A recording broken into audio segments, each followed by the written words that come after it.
Assalomu alaykum aziz do'stlar, hurmatli tomoshabinlar. Bugun siz bilan har birimizga tegishli, ammo ko'pchilik bilmagan bir sir haqida gaplashamiz. Siz ham mobil aloqa xizmatlariga haddan tashqari ko'p pul to'layotganingizni his qilyapsizmi? Har oy mobil operatoringiz sizga taklif qilayotgan standart tariflardan norozimisiz? Sizga ko'proq daqiqa, ko'proq internet kerak, lekin arzonroq narxda topa olmayapsizmi? Unda bugungi video aynan siz uchun. Bugun men sizga operatorlarning o'zlari ham jim turishni afzal ko'radigan, ochiqchasiga reklama qilmaydigan maxfiy tariflar haqida gapirib beraman. Bu ma'lumot har bir abonent uchun juda muhim. Chunki u sizga har oy bir necha 10 ming so'm, hattoki 100 ming so'mdan ortiq mablag'ingizni tejashga yordam berishi mumkin. Bu qanday tariflar? Ularni qanday topish va qanday ulash kerak? Bularning barchasini batafsil tushuntiraman. Shunday ekan, kanalga hoziroq obuna bo'ling va videoga like bosing. Toki bu qimmatli ma'lumotni o'tkazib yubormang. Biz boshladik. Muammoning mohiyati. Ilgari va hozir nima o'zgardi keling. Avval vaziyatni tushunib olaylik. Mobil aloqa bozorida hozirgi holatga qanday kelganimizni bilish, maxfiy tariflarning mavjudligi sabablarini anglashimizga yordam beradi. Bir necha yillar oldin mobil operatorlar soni unchalik ko'p emas edi.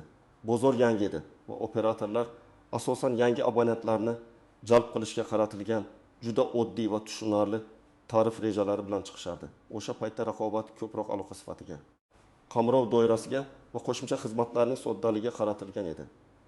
Har bir tarifning shartlari shaffof edi.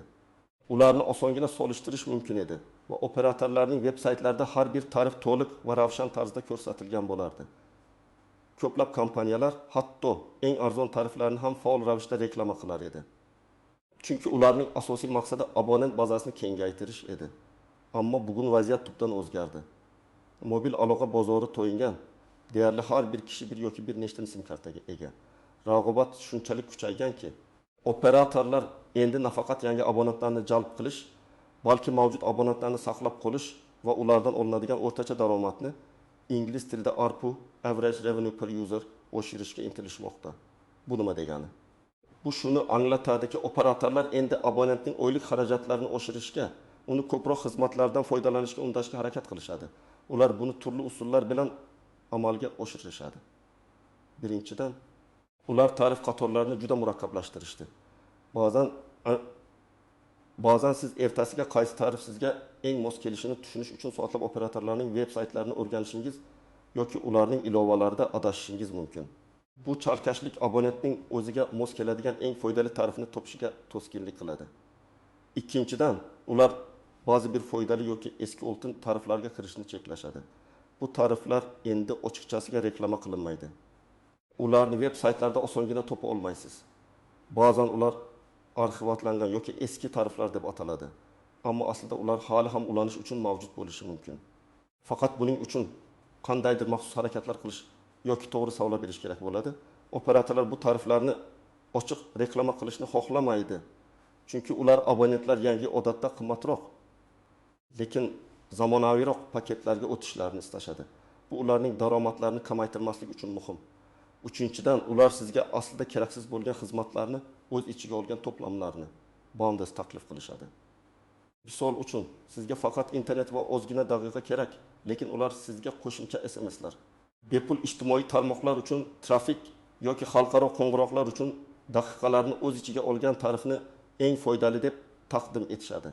Natijada siz o'zingiz ishlatmaydigan xizmatlar uchun ham pul to'laysiz. Xullas, hozirgi vaziyat shundayki, operatorlar faqat o'zlariga foydali bo'lgan narsalarni reklama qilishadi. Sizning manfaatingizni ko'zlash esa o'zingizning zimmasangizda. Asosiy qismi nimalarni bilishingiz kerak, kim xavotirlanishi kerak va kim xavotirlanmasligi kerak. Keling, endi maxfiy tariflar haqida batafsilroq gaplashsak. Nimalarni bilishingiz kerak? Eng muhimi shuki, operatorlarning ochiq reklama qilayotgan tariflari har doim ham siz uchun eng yaxshi variant bo'lavermaydi. Ko'pincha yashirin yoki arxivatlangan tariflar mavjud bo'ladi.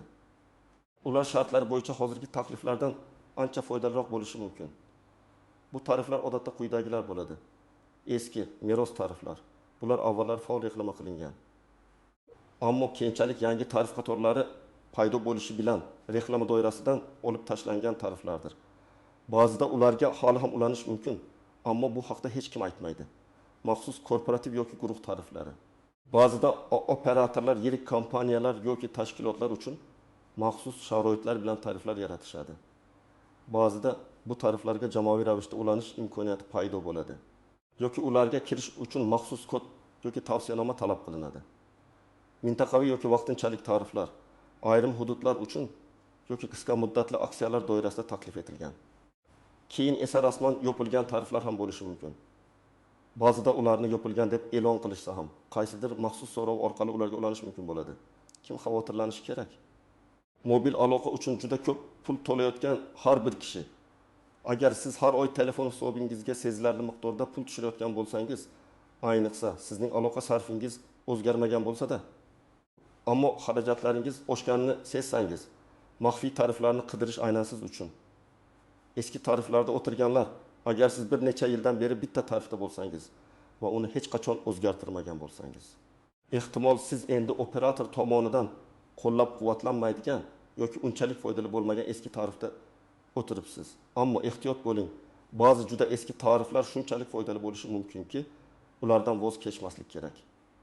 Buni keyinroq tushuntiraman. Yangi aksiya tariflariga ulanganlar, ba'zi tariflar dastlab juda jozibador bo'ladi, ammo ularning amal qilish muddati cheklangan bo'ladi. Masalan, 3 yoki 6 oy.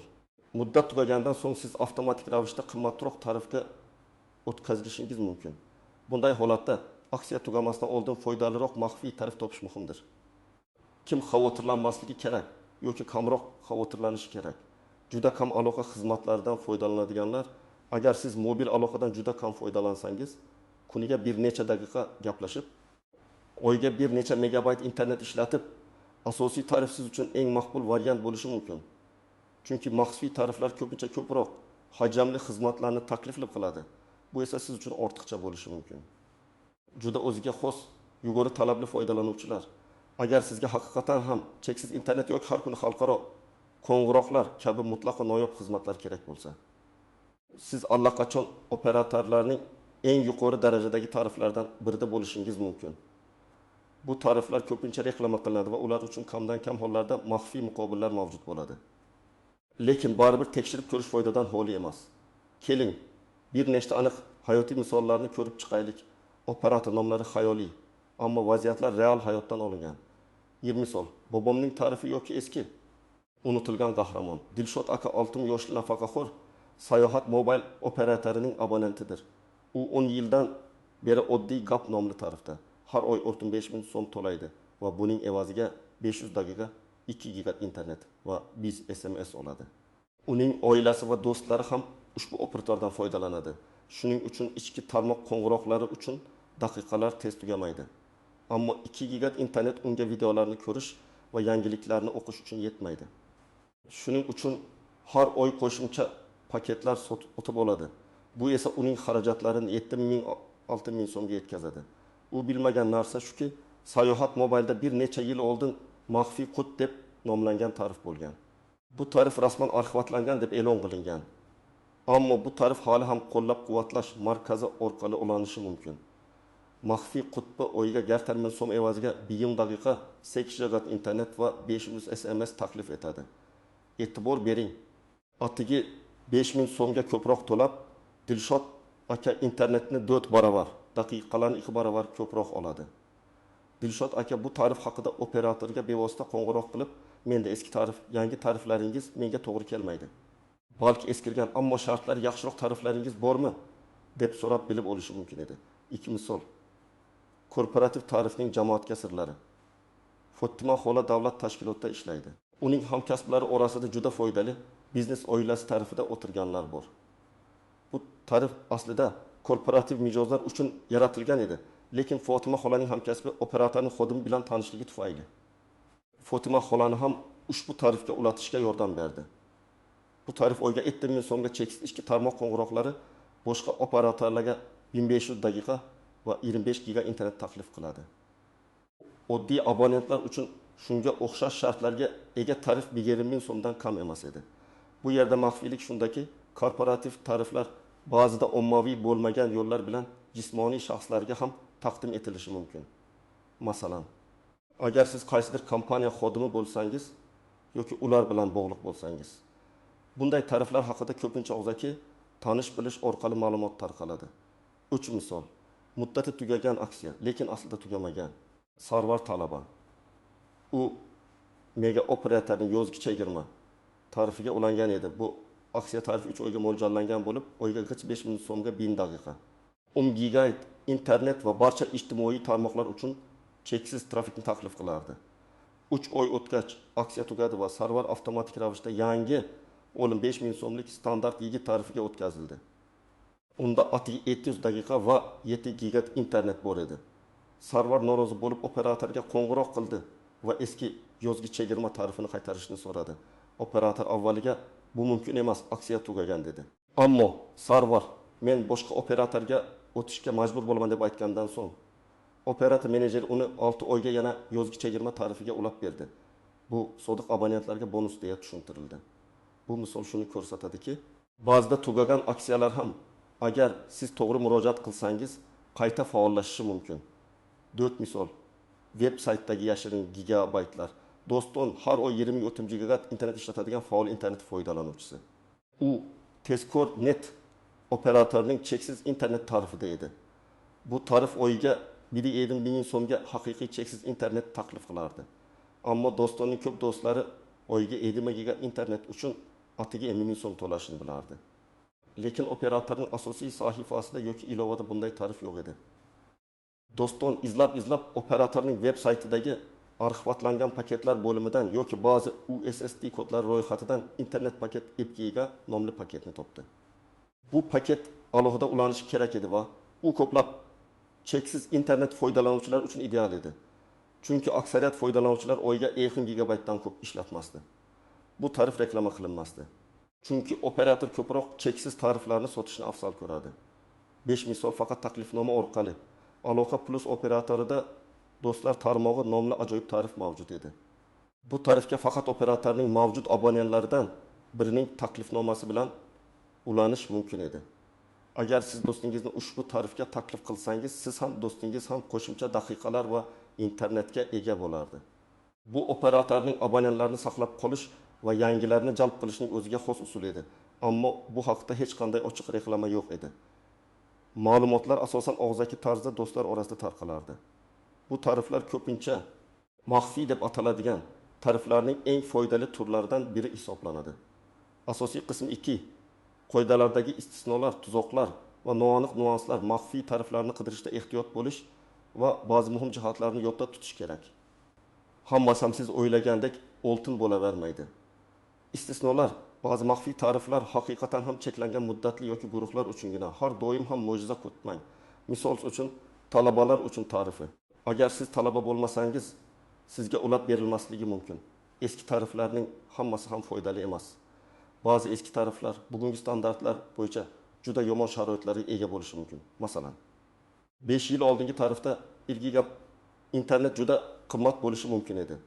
Bugungi kunda esa bu hajm juda arzon. Shuning uchun eski tariflarga ehtiyotkorlik bilan yondashish kerak. Har bir holatni alohida tahlil qilish lozim. Tuzoqlar va ehtiyot bo'lish kerak bo'lgan nuqtalar. Tarif o'zgartirish uchun to'lov. Switching task. Ba'zi operatorlar tarifni o'zgartirganligi uchun ma'lum miqdorda to'lov olishi mumkin. Bu summani hisobga oling. Agar yangi tarifdagi tejash bu to'lovdan kam bo'lsa, ulanishning ma'nosi yo'q. Masalan, tarifni almashtirish 5000 so'm bo'lsa va yangi tarif sizga oyga atiga 2000 so'm tejasa, bu operatsiya o'zini 2000 oyda oqlaydi. Eski foydali imtiyozlarni yo'qotish. Agar siz juda eski ammo haqiqatan ham foydali tarifda bo'lsangiz, uni almashtirish juda katta xato bo'lishi mumkin. Ba'zi eski tariflarda hozirda mavjud bo'lmagan cheksiz xizmatlar, masalan, cheksiz internet yoki ikki tarmoqda cheksiz daqiqalar yoki aql bovar qilmaydigan arzon narxlar bo'lishi mumkin. Bunday hollarda buzilmagan narsa tuzatishga urinmang degan qoida amal qiladi. Masalan, agar sizda har oyda bor yo'g'i 30.000 so'm evaziga cheksiz internet va 2000 daqiqa beriladigan tarif bo'lsa, uni boshqa tarifga almashtirishni hatto o'ylab ham ko'rmang. Chunki bunday tariflar bugungi kunda yo'q hisob. Faqatgina sizning foydalanishingiz o'zgarganda va bu eski tarif endi sizga mos kelmaydigan holatlarda o'zgartirishni ko'rib chiqing. Yashirin cheklovlar, arzon cheksiz tariflar ba'zida yashirin cheklovlarga ega bo'lishi mumkin. Masalan, ma'lum miqdordagi ma'lumot, masalan, 2000 gibi ishlatilgandan so'ng internet tezligi pasayishi mumkin. Yoki ba'zi tariflar tethering, mobil internetni boshqa qurilmalarga ulash imkoniyatini cheklashi yoki umuman taqiqlashi mumkin. Har doim tarifning mayda shrift bilan yozilgan shartlarini diqqat bilan o'qing. Barcha operatorlar shartlarni veb-saytlarda yoki ilovalarda ko'rsatishi shart. Arxivatlangan va yopilgan tariflar o'rtasidagi farq. Operatorlar ba'zi tariflarni arxivatlangan deb e'lon qilishi mumkin. Bu degani, ularga yangi ulanishlar rasman to'xtatilgan, ammo mavjud abonentlar ulardan foydalanishda davom etishi mumkin. Ba'zida bunday tariflarga qo'llab-quvvatlash orqali ulanish mumkin bo'ladi. Ammo yopilgan tariflar esa umuman mavjud emas va ularga ulanishning iloji yo'q. Bu farqni tushunish muhimdir. Operatorga murojaat qilganingizda bu tarif yopilganmi yoki arxivatlanganmi deb so'rang. Faqat xodimlar uchun tariflar. Ba'zi operatorlarda faqat o'z xodimlari va ularning yaqin oila a'zolari uchun mo'ljallangan tariflar mavjud bo'ladi. Bu tariflar ommaga taqdim etilmaydi. Ularga ulanish deyarli imkonsiz. Ularni qidirib vaqt yo'qotmang. Noaniq nuanslar. Sadoqat dasturlari va shikoyatlar. Ba'zan operatorlar, agar siz ularga shikoyat qilsangiz, boshqa operatorga o'tish bilan tahdid qilsangiz yoki uzoq yillik sodiq mijoz bo'lsangiz, sizga yaxshiroq tariflar yoki chegirmalar taklif qilishi mumkin. Bu maxsus takliflar ommaviy reklama qilinmaydi va faqat individual muzokaralar natijasida beriladi. Siz operatorga qo'ng'iroq qilib, men sizning abonentingizman, lekin men tarifimdan noroziman, raqobatchilarda yaxshiroq sharoitlar bor. Siz menga nima taklif qila olasiz deb so'rashingiz mumkin. Mintaqaviy farqlar, tariflar turli hududlarda, hatto shaharlar o'rtasida ham biroz farq qilishi mumkin. Bu mahalliy raqobat va infratuzilma xususiyatlari bilan bog'liq bo'lishi mumkin. Masalan, poytaxtda yoki yirik shaharlarda tariflar bir oz boshqacha bo'lishi mumkin. Agar siz tez safarga chiqsangiz, bu farqlarni bilish foydali bo'ladi. Qurilmalar bilan birga beriladigan to'plamlar, ba'zida operatordan telefon yoki boshqa qurilma sotib olish. Yanada foydali tariflarga yoki uzoq muddatli chegirmalarga kirish imkoniyatini ochishi mumkin. Bu ayniqsa yangi telefon sotib olishni rejalashtirganlar uchun foydali bo'lishi mumkin. Soddalik yoki narx. Har doim ham eng arzon tarif eng yaxshisi bo'lavermaydi. Ba'zida biroz qimmatroq, ammo shartlari sodda va tushunarli bo'lgan tarif, agar siz doimiy ravishda xarajatlaringizni kuzatishni yoqtirmasangiz, afzalroq bo'lishi mumkin. Amaliy maslahatlar. Nima qilish kerakligi haqida aniq ko'rsatmalar. Endi eng muhim qismga o'tamiz. Aniq nima qilish kerak? Maxfiy tariflarni qanday topish va ularga qanday ulanish mumkin? Bu yerda sizga bosqichma-bosqich ko'rsatmalar beraman. Birinchi qadam. Joriy foydalanishingizni tahlil qiling. Bu eng muhim qadam. Avvalambor, siz hozirda qancha daqiqa SMS va gigabayt internetdan foydalanayotganingizni aniq bilishingiz kerak. Buning uchun operatoringizning mobil ilovasidan foydalaning.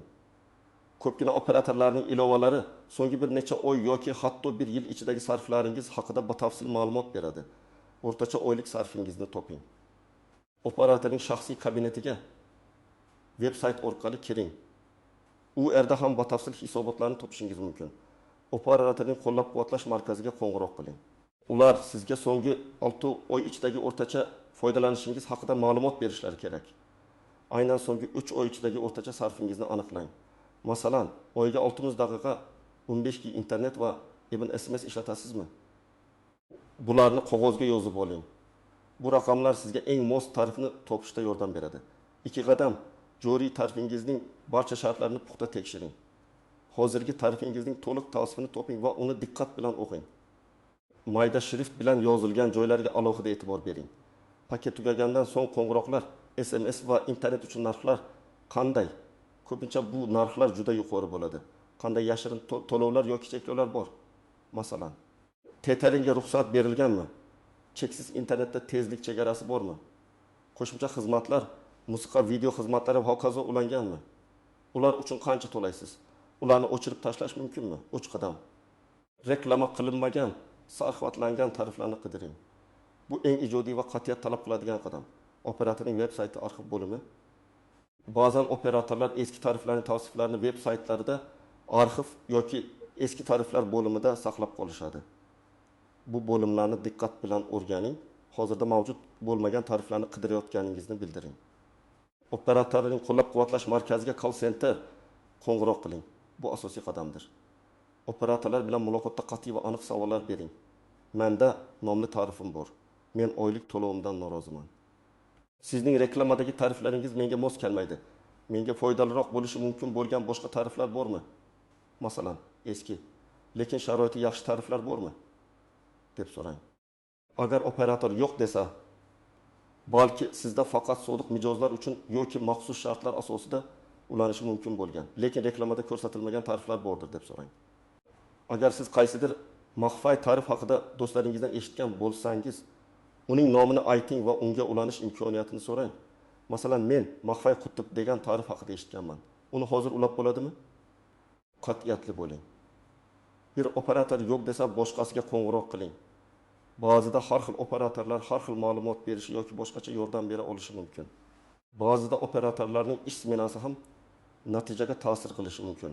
Operatorning rasmiy ofislariga tashrif buyuring. Ba'zida bevosita ofisda ishlaydigan maslahatchilar call centerdagi xodimlarga nisbatan ko'proq ma'lumotga ega bo'lishi yoki tariflarni ulashda ko'proq imkoniyatlarga ega bo'lishi mumkin. Yuz muloqot ko'pincha samaraliroq bo'ladi.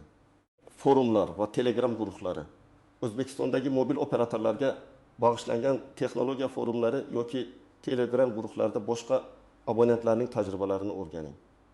Ko'pincha ular maxfiy tariflar haqida ma'lumotlarni bir-birlari bilan bo'lishadi. Hatto ularning YXST kodlarini ham yozishlari mumkin. Do'stlar va oila a'zolaridan so'rang. Ular qanday tariflarda ekanligini so'rang. Ehtimol ulardan kimdir o'ziga xos yoki unchalik ma'lum bo'lmagan tarifda o'tirgandir.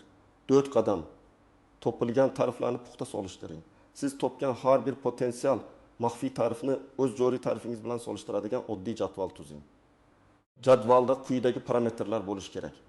Tarif nomi, oylik to'lov, daqiqalar hajmi, ichki tarmoq, boshqa operatorlarga internet hajmi, GB, SMS hajmi, qo'shimcha shartlar, masalan, internet tezligi cheklovlari. Ijtimoiy tarmoqlar uchun bonuslar, tarifni almashtirish to'lovi. Agar mavjud bo'lsa, sizning shaxsiy foydalanishingizni 1000 qadamda aniqlangan, hisobga olgan holda qaysi tarif sizga eng ko'p foyda keltirishini aniqlang. 5 qadam. Operatorga qayta murojaat qiling va tarifni almashtiring agar foydali bo'lsa. Agar siz o'zingizga mos keladigan foydali maxfiy tarifni topsangiz, operatorga yana murojaat qiling va aynan shu tarifga o'tishni xohlayotganingizni ayting. Muzokaraga tayyor turing. Nima uchun aynan shu tarifga o'tmoqchi ekanligingizni tushuntiring. Masalan, men boshqa operatorga o'tishni rejalashtirayotgan edim, lekin bu tarif haqida eshitdim va u menga juda mos keladi. Iltimos, menga shu tarifga ulanishda yordam bering. Xush muomalalik bilan ammo qat'iy bo'ling. Agar ular rad etsa, menejer yoki supervizor bilan bog'lanishni so'rang. Ba'zida yuqori lavozimdagi xodimlar ko'proq vakolatlarga ega bo'ladi. Ba'zida boshqa operatorga o'tish haqidagi tahdid operatorning sizga maxsus taklif berishiga sabab bo'lishi mumkin. Chunki ular mijozni yo'qotishni xohlamaydilar. Bu sadoqat dasturining bir qismi bo'lishi mumkin. Kerakli hujjatlar. Odatda tarifni almashtirish uchun sizning pasportingiz yoki shaxsni tasdiqlovchi boshqa hujjat kerak bo'ladi. Ayniqsa agar siz ofisga boradigan bo'lsangiz. Telefon orqali murojaat qilganda esa faqat shaxsingizni tasdiqlashingiz. Masalan, pasport seriya raqamini aytishingiz talab etilishi mumkin. Xulosa va yakuniy chorlov, aziz do'stlar, ko'rib turganingizdek, mobil aloqa dunyosida har doim ham hamma narsa bizga ochiqchasiga ko'rsatilavermaydi. Operatorlar o'z manfaatlarini himoya qilishadi va sizga eng foydali variantlarni ochiqchasiga taklif qilishga shoshilmasliklari mumkin. Ammo bu ularning sirli tariflardan foydalana olmaysiz degani emas, faqatgina biroz izlanish. Sabr va to'g'ri murojaat qilish orqali siz har oy sezilarli darajada pul tejashingiz mumkin. O'zingizning aloqa xarajatlaringizga befarq bo'lmang, aktiv bo'ling va eng yaxshi shartlarni toping. Siz ham maxfiy tariflar haqida bormi? Qaysi operatorlarda qanday yashirin yoki foydali tariflar mavjudligi haqida o'z tajribangizni izohlarda yozing. Bu boshqa tomoshabinlarimizga ham yordam beradi. Videoga like bosing va kanalga obuna bo'lishni unutmang. Bu video imkon qadar ko'proq odamga yetib borishi va ularga pul tejashda yordam berishi uchun bu juda muhim. E'tiboringiz uchun rahmat va keyingi videolarda ko'rishguncha